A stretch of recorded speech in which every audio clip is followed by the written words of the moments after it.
Steve, welcome to Dubai. Thank you. Um, we'd like to have your comments and opinion on the cricket gallery here, hosted by Mr. Shyam Bhatia. It's outstanding. It's amazing, the attention to detail. I really like the 8 pillars here with each country, the history, all the players and the stats, and it's as good a museum as I've seen anywhere around the world. I mean, it's just got some great bats here and some artifacts and some history. And it's a real learning experience, even for myself. I'm looking around and I'm not sure where to look next because there's so much information. But there's obviously been a lot of research done. I think it's clear and concise, and it's right in front of you. It's fantastic.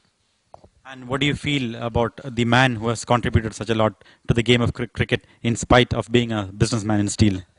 Obviously, his passion is cricket. You can see that coming through very strongly in this museum. That there's been a lot of effort put into getting it right and making sure that all the stats are correct. I mean, I checked mine out; they're all perfect, 100% right, and that takes a lot of work to make sure that's happening. And there's little personal mementos here, and I think recognition of the history of the game is important to, as we go forward, particularly with T20 having a large presence. We've got to make sure that we don't forget our past and our history. It's really important for young cricketers to know about that. So I think this is a great starting point for a lot of young cricketers in the UAE to come and have a look at this museum and to find out a bit about what's gone on beforehand.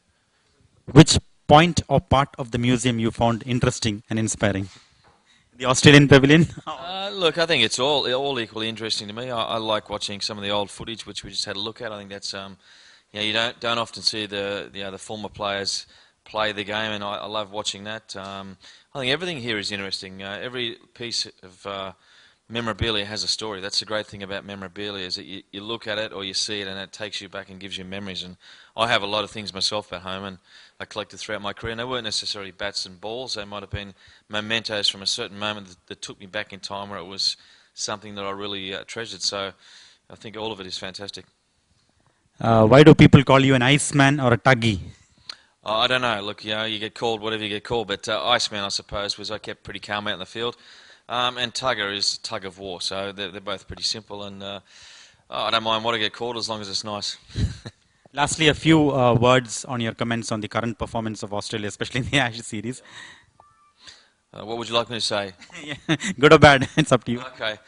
Look, it's pretty obvious we didn't perform as well as we would have liked in the Ashes series. Disappointing. England played very good cricket. No doubt about that. I think the good thing for Australia is that they'll learn from what happened and they'll make sure that they improve from this point on. So sometimes you've got to hit a point where you think, hang on, we're not going as well as we should. Let's reassess and go a different direction, and that's what they're going to have to do.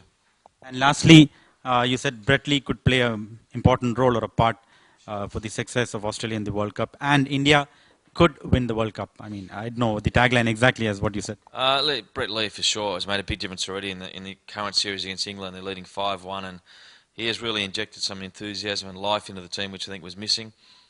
He's a great I think, figure to look up to for the rest of the players. He's overcome so many injuries recently at the age of 34, 35 to come back and bowl 150 kilometres an hour. I just think he'll motivate players around him. As regards the win, I think 7 teams could win it. India is obviously one of the favourites, Sri Lanka, Australia. I have a sneaking suspicion South Africa are going to play very well because they've probably got the best fielding side. And I did say recently that the best fielding side will win the World Cup. We also look forward for further support from your side to Mr. Shyam Bhatia and his charity foundation. Look, I think charities are great. I mean, I run my own foundation. I would encourage a lot of people to get behind any worthwhile charities, and obviously the care for cricket is one of those. Lastly, we'd like to ask you that definitely you're going to come back and support the charity foundation run by Mr. Shyam Bhatia. We would like to know your comments on that. Yeah, look, I'm heavily involved in my own charities in Australia and India, so I have a passion for charity. I think what we're doing here is fantastic. Cricket for Care is a great initiative, and everyone should be congratulated for that initiative because we've got to help the less fortunate in the world, and getting kids into sport is great for their character. It'll teach them a lot of good principles about life. So if we can help out, we all should play our part for sure. Thank you very much, and we wish to see you in the future. Thank you.